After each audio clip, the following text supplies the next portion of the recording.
पुराने समय में जेल में सज़ा कैसे दी जाती थी। Discipline and punish book summary इन हिंदी में आज हम जानेंगे सज़ा और अनुशासन के बारे में। आज हम इस किताब में जानेंगे। यह किताब बताती है कि हमें किस तरह से पुराने ज़माने में अपराधियों को सज़ा दी जाती थी और उनमें कैसे बदलाव आए। साथ ही हम यह भी देखेंगे कि अलग अलग संस्थाओं में अनुशासन को बनाए रखने के लिए किन किन तरीक़ों का इस्तेमाल किया जाता था और अभी भी किया जाता है। यह बुक समरी किन के लिए है? वे जो इतिहास को पढ़ना पसंद करते हैं, वे जो यह जानना चाहते हैं कि किस तरह से जेल का जन्म हुआ और जेलों में सज़ा का प्रावधान क्यों रखा गया, वे जो पुराने समय के अनुशासन और सज़ा देने की प्रक्रिया के बारे में और अधिक जानना चाहते हैं। लेखक के बारे में मिचेल फोकाल्ट फ्रांस के एक फिलोसोफर, इतिहासकार और सोशल मीडिया थ्योरिस्ट थे। वे ज्ञान और ताकत के बारे में बातें किया करते थे। वे बताते थे कि किस तरह से इनका इस्तेमाल पहले के समाज में हुआ करता था। दोस्तों, इतिहास की मदद से हम यह जान पाते हैं कि आज हम जो कर रहे हैं उसकी शुरुआत किस तरीके से हुई थी। आज के वक्त में हम बहुत सारे नियमों के हिसाब से चल रहे हैं और इन्हीं नियमों की वजह से समाज में काफ़ी शांति बनी हुई है। अगर कोई नियम नहीं मानता तो हम उसे सज़ा देते हैं। हम चाहते हैं कि हर कोई अनुशासन में ही रहे। लेकिन क्या आपने कभी सोचा है कि सज़ा देने की सिस्टम की शुरुआत कैसे हुई? हमें कैसे समाज में अनुशासन लागू किया गया? यह किताब हमारे इन सभी सवालों के जवाब देती है। यह किताब हमें बताती है कि पहले के वक्त में हम किस तरह से अपराधियों को सज़ा देते थे, जिस तरह से उन्हें टॉर्चर किया जाता था और कैसे हमने बाद में उसमें सुधार किया। साथ ही ये किताब हमें बताती है कि अनुशासन को हमारे समाज में किस तरह से लागू किया गया। इससे काफ़ी हद तक आप सीखेंगे कि टॉर्चर का इस्तेमाल किस किस काम के लिए किया जाता था। सज़ा देने की प्रक्रिया में समय के साथ साथ किस तरह से नए बदलाव आए। जेलों में अनुशासन पैदा करने के लिए कौन कौन से तरीके अपनाए जाते थे। 19वीं सदी से सज़ा देने के तरीक़ों में बहुत से बदलाव आए हैं। 2 मार्च 1757 में रॉबर्ट ने फ्रांस के राजा लुईस 15 को सबके सामने मारने की कोशिश की, जिस वजह से उसे घोड़ों से बांधकर तब तक खींचे जाने की सज़ा दी गई जब तक उसके हाथ पैर उसके शरीर से अलग ना हो जाएं। लेकिन जब वह नहीं हुए तो उसे सज़ा देने वाले ने अपना चाकू निकालकर डेमिस को बीच में से काट दिया। लेकिन इसके बाद इस तरीके की भयानक सज़ा किसी को नहीं दी गई। 18वीं शताब्दी के बाद सज़ा देने का काम एक बंद कमरे में किया जाने लगा। इस घटना को कुछ सालों बाद सज़ा देने के लिए नए नियम बनाने, जैसा लियोन फ्राउन का नियम। उसके हिसाब से कैदियों को सुबह 5 बजे उठाना होगा और ढोल पीटकर उठाया जाएगा। 6 बजे से पहले उन्हें काम पर लगा दिया जाएगा और 10 बजे उन्हें खाना दिया जाएगा। इसके बाद 11 बजे उन्हें पढ़ाया जाएगा और फिर शाम को 7 बजे फिर से काम पर लगा दिया जाएगा। इसके बाद रात में उन्हें कमरे में बंद कर दिया जाएगा। इस तरह के नियम हमें यह दिखाते हैं कि लोगों में अब इंसानियत आ रही है और वे सज़ा देने के तरीके बदल रहे हैं। इससे पहले सज़ा के नाम पर लोगों को मारा जाता था, लेकिन अब उन्हें कैद करके रखा जाता है, जिससे उनकी आत्मा को तकलीफ़ होती है। बहुत से इतिहासकारों का कहना है कि ऐसा करने से हम हिंसा को कम कर रहे हैं, और जो एक अच्छी बात है।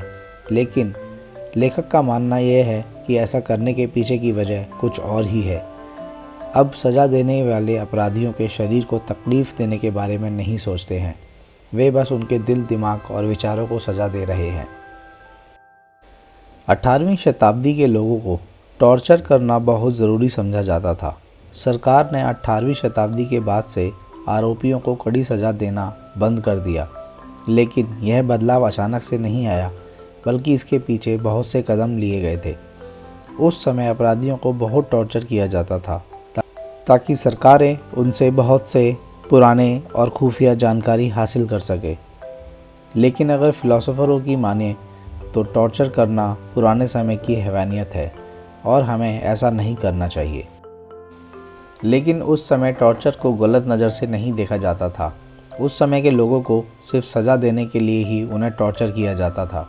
इसका इस्तेमाल जासूसों से जानकारी निकलवाने के लिए किया जाता था। ऐसे हालात में अगर जासूस यह कबूल कर ले कि उसने यह काम किया है, तो वह जासूसी कर रहा है, तो उसको किसी दूसरे सबूत की ज़रूरत नहीं पड़ती थी। दूसरे शब्दों में टॉर्चर को सच की खोज करने का एक जरिया माना जाता था। लेकिन बाद में सरकारें जानकारी निकलवाने के नाम पर उन जासूसों को सज़ा भी देने लगी। इस तरह से टॉर्चर करना सज़ा देने का भी एक हिस्सा बन गया और जानकारी निकलवाने का भी। साथ ही इसका इस्तेमाल लोगों को काबू करने के लिए भी किया जाने लगा। जब भी कोई व्यक्ति नियमों को तोड़ता था या कोई अपराध करता था, तो इसे सत्ता को चुनौती देना समझा जाता था। इसलिए उन लोगों को टॉर्चर कर कर सभी लोगों को यह दिखाया जाता था कि सत्ता को चुनौती देने का अंजाम क्या होता है। इस बीच वे अपराधी को जान से मारने का हुक्म भी दे सकते थे, जिससे लोगों के अंदर उनका खौफ बस जाए। तो इस तरह से शुरुआत में टॉर्चर का इस्तेमाल सिर्फ सच की खोज के लिए किया जाता था, लेकिन बाद में सरकारें खुलेआम लोगों को सज़ा देने लगी, तो इसका इस्तेमाल सत्ता को बनाए रखने के काम के लिए भी किया जाने लगा। उसके बाद समय के साथ सरकारें अपराधियों को सज़ा देने के वजह यह पता करने लगी कि उन्होंने अपराध क्यों किया है। आम जनता कठोर सज़ा देने के नियम से बहुत परेशान होने लगी। लोग अब मांग करने लगे कि सज़ा देने के कुछ तरीक़ों में बदलाव निकाला जाए। सरकार इस मांग को अब दबा नहीं पा रही थी।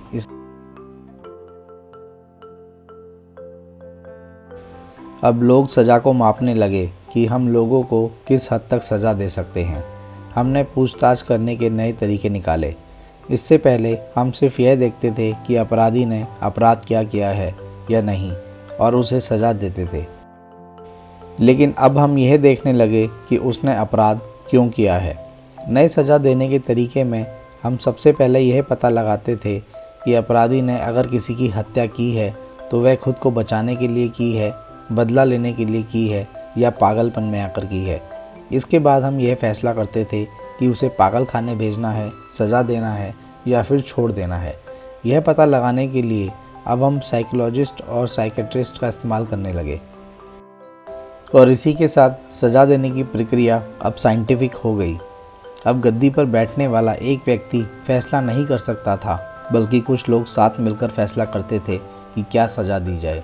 इसकी वजह से ताकत बढ़ गई। सज़ा देने का काम अब सिर्फ एक व्यक्ति का नहीं रहा। साथ ही लोग अब अपराध को समाज के खिलाफ किए गए जाने वाले काम की नज़र से देखते थे, ना कि सत्ता को चुनौती देने वाले काम की नज़र से।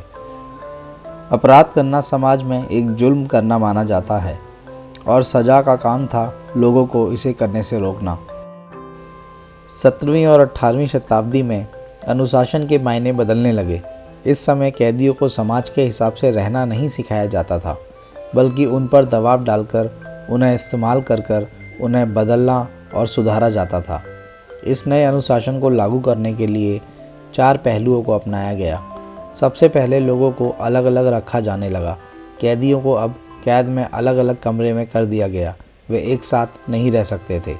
इसके बाद उनके काम करने के लिए टाइम टेबल बनाया गया। उन्हें हर दिन एक ही तरीके का काम करना सिखाया गया। साथ ही वे उन्हें धर्म और ज्ञान भी देने लगे। वे उन्हें समय और अनुशासन के बारे में पढ़ाने लगे। तीसरा यह है कि उन्हें अलग अलग काम करने के लिए दिया जाने लगा और उनके लिए अलग अलग रैंक बनाए गए। अगर किसी अपराधी को अलग रैंक पर जाना है तो उसे सारे नियमों को मानना होगा और पूरा काम करना होगा। इसमें से एक काम पढ़ने का भी था। वे बहुत सख्त ट्रेनिंग और एग्ज़ाम के ज़रिए पास किए जाते थे। इस तरह से उनसे एक पूरी संस्था की तरह काम करवाया जाने लगा। अंत में अनुशासन का काम सिर्फ यह तय करना नहीं था कि एक व्यक्ति किस तरह से रहेगा और काम करेगा। इसका काम यह भी तय करना था कि वे सारे लोग एक साथ मिलकर किस तरह से काम करेंगे। इंडस्ट्रियल रेवोल्यूशन के समय यह आइडिया अपनाया गया था। इसमें बहुत सारे लोगों को अलग अलग पोजीशन पर रखकर काम करवाया जाता था, जिससे एक इंडस्ट्री अच्छे से चल सके। यहाँ पर सिर्फ एक व्यक्ति का अच्छे से काम करना मायने नहीं रखता था, बल्कि सबका एक साथ मिलकर काम करना मायने रखता था। जेलों में भी इसी तरीके का अनुशासन अपनाया गया। लोगों को उनके ही जगह पर रखा जाता था और इसके हिसाब से उनसे काम करवाया जाता था। अनुशासन को बनाए रखने के लिए 3 तरीकों का इस्तेमाल किया जाने लगा। समय के साथ अब अनुशासन को लागू किया जाने लगा, तो इसके लिए हम 3 तरीकों को अपनाने लगे। इसका इस्तेमाल सिर्फ जेलों में ना कर अस्पतालों में और दूसरी संस्थाओं में भी किया जाने लगा। इसमें से सबसे पहला तरीका था हिरेक्रियल। इसका मतलब है अनुशासन को बनाए रखने के लिए लोगों के ऊपर नज़र रखने का काम किया जाएगा। सेनाओं में इसका इस्तेमाल बहुत पहले से किया जाता था। यहाँ पर वे लोग फ्रैक्चर कैंप का इस्तेमाल करते थे। इस परफेक्ट कैंप का हर व्यक्ति एक व्यक्ति के ऊपर नज़र रखता था। अगर उनमें से कोई भी नियमों को तोड़ता था तो उसके बगल वाला व्यक्ति उसकी शिकायत करता था। इस तरीक़ों को लागू करने के लिए लोग बिल्डिंग को अलग अलग तरह से डिज़ाइन करने लगे। अब वे कमरों को इस तरह से बनाते थे जिस तरीके से अंदर के व्यक्ति की सारी हरकतें बाहर से दिखाई दें। अलग अलग पोजीशन पर रहने वाले लोगों को अलग अलग जगह पर कमरा दिया जाता था। एक कैप्टन को उस जगह पर कमरा दिया जाता था जहां से वह सारे कमरों को आसानी से देख सके और देख सके कि कौन क्या क्या कर रहा है। समय के साथ इसका इस्तेमाल अस्पतालों में और दूसरी बिल्डिंग्स में भी किया जाने लगा। बिल्डिंग की बनावट और अनुशासन का एक अहम हिस्सा बनाई गई। पेरिस का इकोल बिल्डिंग इस तरीके की व्यवस्था को दिखाता है। यहाँ पर कमरों को एक लाइन से लगाया गया था और कुछ कमरों को एक ही ऑफिस के रूम के सामने बनाया गया था। हर कमरे के सामने एक खिड़की भी लगी थी जिसमें अंदर क्या हो रहा है यह बाहर से आसानी से देखा जा सके। दूसरा तरीका में उन्होंने लोगों को काबिलियत नापने का एक स्टैंडर्ड तरीका बनाया गया, नंबर और ग्रेड देने का सिस्टम लागू करके, ताकि हम यह देख सकें कि कौन सा व्यक्ति कितना काम कर रहा है और कितने पानी में है। पढ़ाई के क्षेत्र में भी इसका इस्तेमाल होने लगा।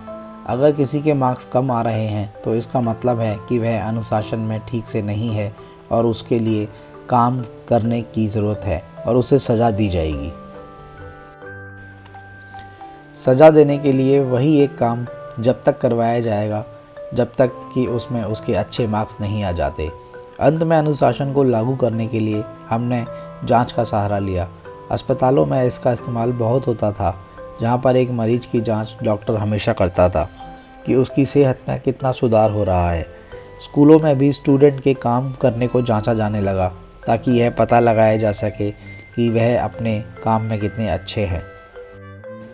अगर हमें अनुशासन को बनाए रखना है तो हमें लगातार लोगों पर नज़र बनाए रखनी होगी। 17वीं शताब्दी के अंत में यूरोप में प्लेग नाम की महामारी फैलने लगी। जिस भी शहर पर वायरस का हमला होता वो शहर कुछ ही दिनों में ख़त्म हो जाता था। ऐसे हालात में लोगों से कहा गया कि चाहे कुछ भी हो जाए वे अपने घर से ना निकलें। एक सरकारी कर्मचारी हर घर पर उनकी जांच करने के लिए जाता था। उस कर्मचारी का यह काम था कि वो दरवाज़ा खटखटाए। अगर घर वाले खिड़की से बाहर ना झांके या किसी तरह का कोई जवाब ना दें तो वह कर्मचारी समझ जाता था कि वो लोग बुरी तरह से बीमार हैं या फिर मर गए हैं। इसके बाद वह एक रिपोर्ट बनाकर अपने ऊपर काम करने वाले अधिकारियों को देता था, जिस तरह से वह लोगों पर नज़र रखते थे। लेकिन यहाँ से सरकार को जांच करने का एक तरीका पता लग गया। यहाँ तक कि इस शहर के कुछ लोग जो आगे चलकर नेता बने, उन लोगों ने भी लोगों के अनुशासन बनाए रखने के लिए इस तरह से जांच करते रहने का नियम अपनाया। वे चाहते थे कि समाज में व्यवस्था बनी रहे। 1787 में इंग्लैंड के एक फ़िलासफ़र जेरेमी ने पर्लो नाम की एक बिल्डिंग में यह एक्सपेरिमेंट किया। उन्होंने यह दिखाया कि अगर लोगों को यह एहसास दिलाया जाए कि उन पर नज़र रखी जा रही है तो वह अलग तरीके से सोचते हैं और उनका बर्ताव भी कुछ अलग हो जाता है। पर्लो एक अंगूठी के आकार की बिल्डिंग थी जिसके बीच में एक टावर लगा हुआ था। उस बिल्डिंग के कमरों को इस तरीके से डिज़ाइन किया गया था, उसके बीच से एक खिड़की का मुंह टावर की तरफ था और दूसरी खिड़की का मुंह बाहर की तरफ। इस तरह से उसमें रहने वाले लोगों को लगता था कि उन्हें दोनों तरफ से देखा जा रहा है और इस तरीके से वह कभी गलत काम नहीं करते थे, भले ही उन्हें देखा जा रहा हो या नहीं। इस एक्सपेरिमेंट से यह बात सामने आई कि अगर हमें अनुशासन बनाए रखना है तो हमें लोगों पर नज़र रखनी होगी। इसके बाद अपराधियों की आज़ादी को छीनने के लिए जेल बनाए गए, जहां पर उन्हें सुधारने का काम किया जाता था। आज के वक्त में लोगों को अपराध करने के लिए जेल में बंद करना बहुत आम बात लगती है, लेकिन 19वीं शताब्दी की शुरुआत में लोगों को सज़ा के नाम पर कैद करना बहुत सज़ा देने के बराबर था और यह एक नया तरीका था। ऐसा करने के बहुत से फ़ायदे भी थे। इसमें सबसे पहले अपराधी की आज़ादी ही छिन जाती है और वो ना चाहते हुए भी यह सोचने पे मजबूर हो जाता है, अरे दादा अब क्या करूँगा। और इसके साथ ही इस तरह से हम लोगों को बताने लगे कि आज़ाद रहने का हक सिर्फ़ उन लोगों को है जो समाज के नियमों को मानते हैं। जो इस नियमों को नहीं मानते या इनको फॉलो नहीं करते, उन्हें आज़ाद घूमने का कोई हक नहीं है। अगर किसी ने कोई बड़ा जुर्म किया है तो उसे लंबे समय तक कैद करके रखा जाएगा, और अगर किसी ने कोई छोटे अपराध किए हैं तो उसे कुछ समय के लिए कैद कर रखा जाएगा। इस तरह से यह एक अच्छी सज़ा है, क्योंकि यह हर तरह के अपराध के लिए अपनाई जा सकती है। इसके अलावा जेल में रहने वाले कैदियों को हम दुनिया से अलग थलग कर सकते हैं और सुधार सकते हैं। यह हमें एक मौका देता है उन्हें पढ़ाकर एक बेहतर इंसान बनाने का। साथ ही जब एक कैदी अपनी सज़ा काट कर निकलता है तो उसे अपने किए का पछतावा होता है, जिससे वह फिर से अपराध नहीं करता है। उसका पछतावा ही उसे एक हद तक बेहतर इंसान बना देता है। साथ ही जेलों में कैदियों से काम भी करवाया जाता है, लेकिन लेखक को इसके पीछे की वजह समझ में नहीं आती कि जेल में हम कैदियों से काम क्यों करवाते हैं। उसका हमारे देश की इकनॉमी पर कोई ख़ास असर नहीं पड़ता है और ना ही कैदी कुछ सीखते हैं। उनसे बस जानवरों की तरह काम करवाया जाता है, जिसका कोई फ़ायदा नहीं होता। तो फिर ऐसे में उनमें और सड़क पर काम करने वाले एक मज़दूर में अंतर ही क्या रह गया। बेहतर होगा कि हम उन्हें कुछ ऐसा काम करना सिखाएं जिससे जेल से निकलने के बाद वे अपनी ज़िंदगी को बेहतर बना सकें। लेखक को शायद ये बात समझ में नहीं आई है, लेकिन मुझे तो आ गई है कि उनसे क्यों काम करवाया जाता है। कंक्लूज़न: पहले के वक्त में अपराध करने को सत्ता को चुनौती देना समझा जाता था, इसलिए सरकारें अपनी सत्ता बनाए रखने के लिए अपराधियों को कड़ी सज़ा देती थी। इसके बाद में लोग अपराध को समाज के खिलाफ किए गए जुल्म की तरह देखने लगे और सज़ा देने के तरीक़ों में बहुत से बदलाव भी आ गए। जेलों में और दूसरी संस्थाओं में अनुशासन बनाए रखने के लिए हमने बहुत से तरीके अपनाए, और साथ ही हमें यह बात पता लगी कि जब लोगों पर नज़र रखी जाती है तो वह बेहतर बर्ताव करते हैं। तो मेरे प्यारे दोस्तों, आपको आज का हमारा ये बुक समरी कैसा लगा नीचे कमेंट करके ज़रूर बताएं, और इस बुक को समरी को अपने दोस्तों के साथ शेयर करें। अपना बहुमूल्य समय देने के लिए बहुत बहुत धन्यवाद। Wish you all the very best. Please like and subscribe.